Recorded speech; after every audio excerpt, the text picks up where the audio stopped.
Doesn't get more real than this. Uber to launch Robotaxi service with GM's Cruise in 2025. The big question left is in which cities and how much will passengers be paying? The game plan is clear: to replace drivers with robotaxis. Who can they align themselves with? He's trying to lure Tesla, Robotaxi, Waymo. They have a deal with Cruise. So yeah, I mean the future is definitely a little bleaker, dimmer for drivers. Waymo announced that it was doing 100,000 paid trips per week. Right, that's 400,000 trips that drivers are not being paid on.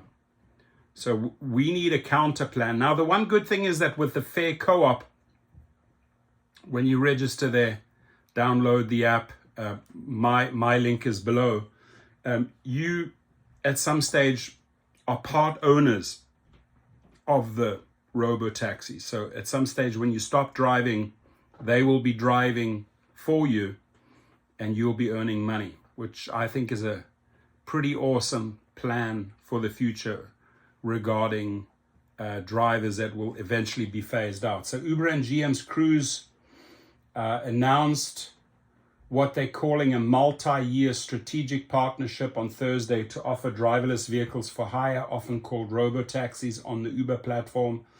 And while there are still a lot of things we don't know about the program, from how much the rides will cost to what cities they'll be available in, both companies say it'll be up and running by next year.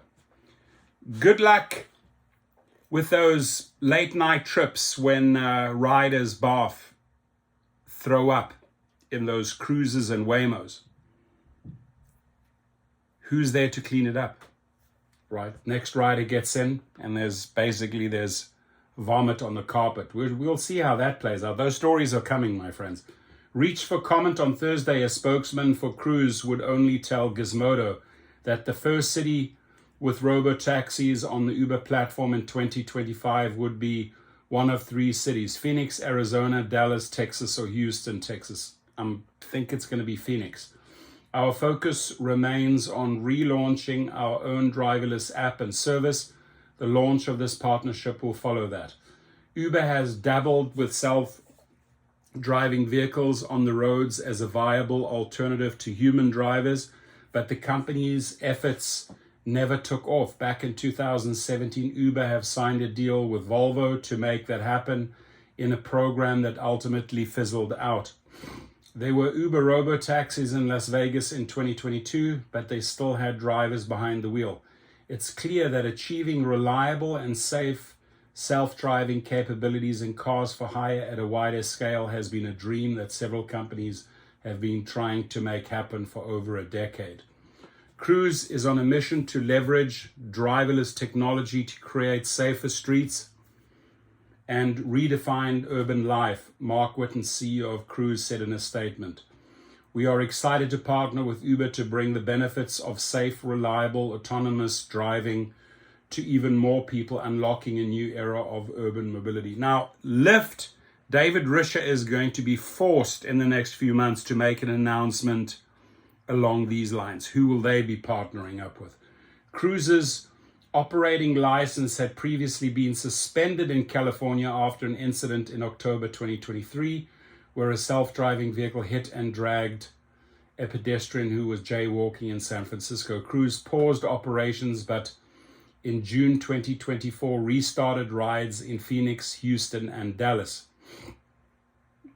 The marketing pitch, rightly or wrongly, has always been that self-driving taxis are about making transportation safer while also cutting back on labor costs. Uber already disrupted the taxi industry by suppressing wages by just repeatedly breaking labor laws.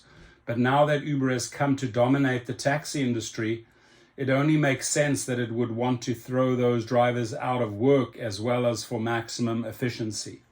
Uber CEO Dara Khosrowshahi, just like the CEO of Cruise, played up the safety angle while pitching the idea on Thursday, completely ignoring the labor issues that might arise. As the largest mobility and delivery platform, we believe Uber can play an important role in helping to safely and reliably introduce autonomous technology to consumers and cities around the world, Khosrowshahi said. We are thrilled to partner with Cruise and look forward to launching next year. Uber didn't respond to questions about the timing and geographic availability of the cars in this upcoming program. Gizmodo will update this post if we hear back. And if we do hear back, you'll hear it on my channel. What do you think? I mean, next year, these cars are being tested in one of those 4 cities and no driver shows up. Only Cruise. Your comments.